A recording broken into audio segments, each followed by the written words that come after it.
Hey everyone. So today we're going to be looking back on the history and how we survived game development in general, but mostly focusing on our current game that we've been working on for the past 5 years. But before we can get to that, let's go back a little bit before that to kind of look over what we did when we first started.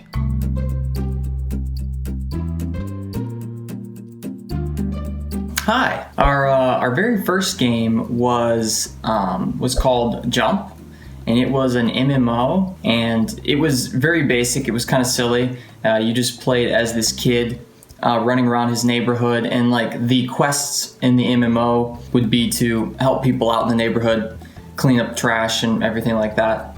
It was obviously ambitious, an MMO as your first game, so we didn't really get very far with it.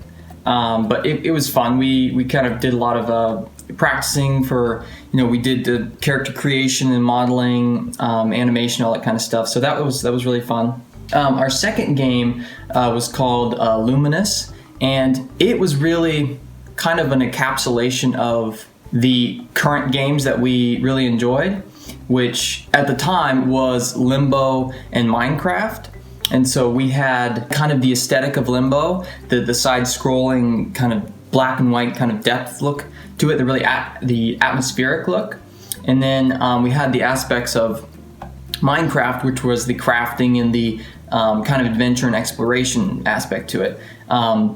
And then we had it in a style of kind of like Little Red Riding Hood. The character had like this red cape and he was being chased by a wolf, so it kind of had that kind of dynamic of you're always being chased while you're trying to do all these other things and survive and everything. So that was really fun. We learned a lot from that too. We were able to block out a lot of the game. We did a lot more, in this game we did a lot more prep and a lot more planning than we did in the previous one. And it did teach us a lot about just kind of the next pieces to the puzzle in learning how to make games. So our next mini project was POWERBOX. It was a kind of micro tank arena shooter game. We played as these little tanks and you drove around through a sandbox and shot your friends and all that good stuff. It was relatively simple mechanically. You drove around, you shot, you went up ramps, you went down ramps, but really it was a whole learning process of creating a complete game, from start to finish, where you load into a lobby, you kill people, you get scores, and then there's a winner.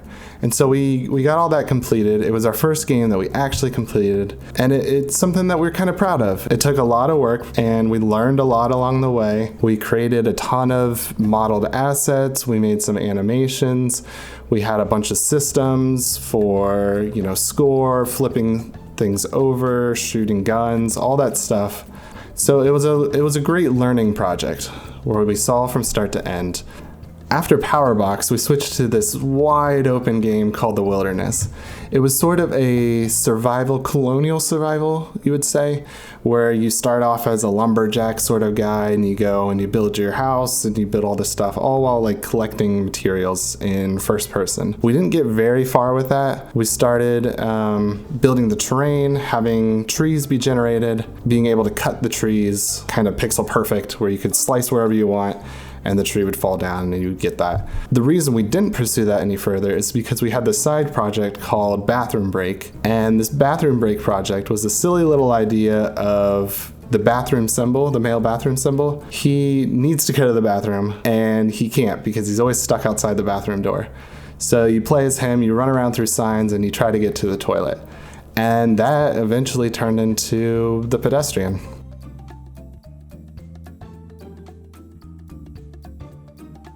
So one way to stay on board with a project is to start out, especially on a project as big as ours and as long as ours, is to start out by having a very in-depth design document.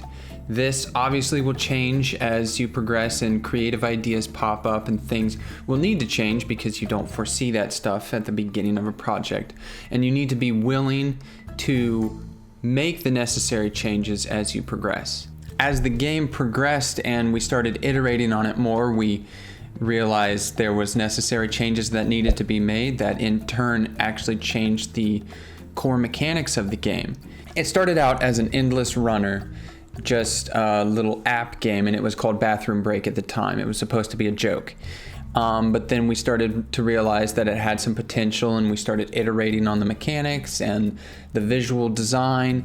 It went from being an endless runner to a stealth game, and a lot of the stealth ideas we liked, but we weren't quite on board with the whole stealth game genre. So we took the idea of connecting and reconnecting nodes as a part of the stealth game, and we focused on that and went full steam ahead with just the node connecting, and it kind of metamorphosed into a puzzle game. That wasn't initially the idea, but because we found something that actually made the game unique and it was actually becoming fun, that's what we went with.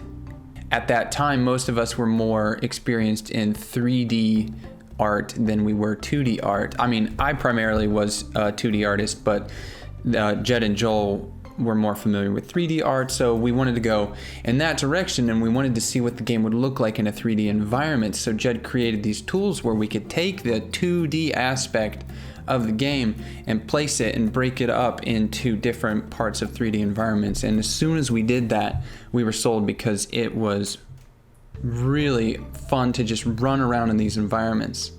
So that's what we went with. So another very important aspect to game development is sharing your work with other people. There's where we live, there's a one particular game development meetup group that we ended up going to, and it really helped out a lot. It was in a lot of ways kind of the catalyst for pushing us forward in actually taking this whole game development very seriously.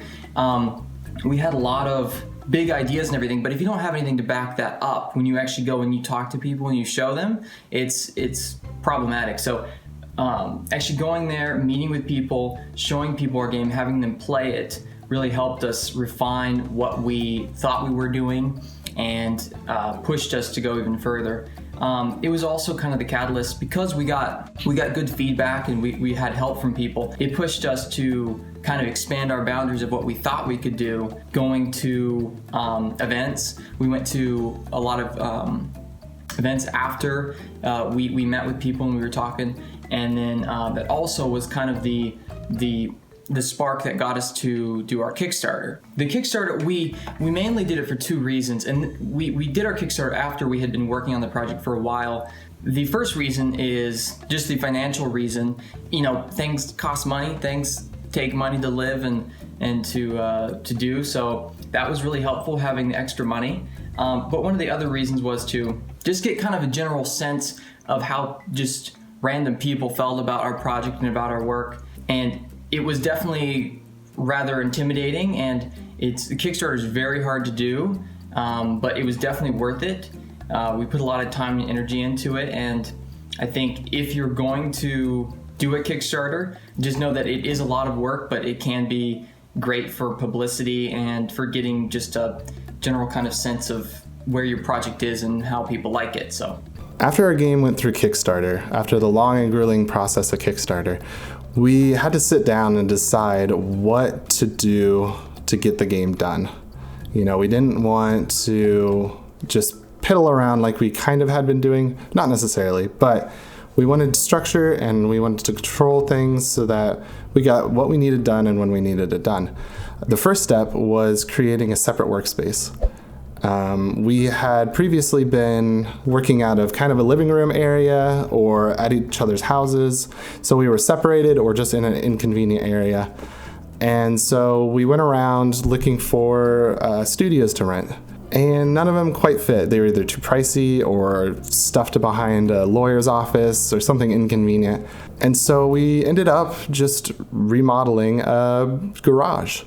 We made it how we wanted. We put all the drywall up, painted it, did all the electrical, put a new roof on, all these things to make it how we wanted it. And it really helped kind of motivate the idea of progress, where we could all be together in one area. We could have stuff up on the walls, all of our ideas sketched out, all of our planning. And so this helped us move forward. We started doing Scrum, which is like a kind of task-based position-based thing where you say you're starting on it, in progress, finished type of thing. And we put that up on the walls. We had games around so we could play games. All these things helped us to create an environment that we were able to work in. That being said, making games is a long journey. It's a process. It takes a lot of commitment. It takes a lot of determination. There's a lot of facets to it. So you kind of have to be a one-man band and learning different things. That's our history. That's Skookum Arts. We started with a bunch of little projects, and then we hit on our big one. And so here we are, getting close to the release of the Pedestrian, and hopefully talking about it and sharing our history has inspired you to potentially start something or finish up one of those side projects that you've been working on. It's taken us years of self-training to get to where we're at, and probably years more to get where we want to be. So thanks for watching, and we'll see you next time.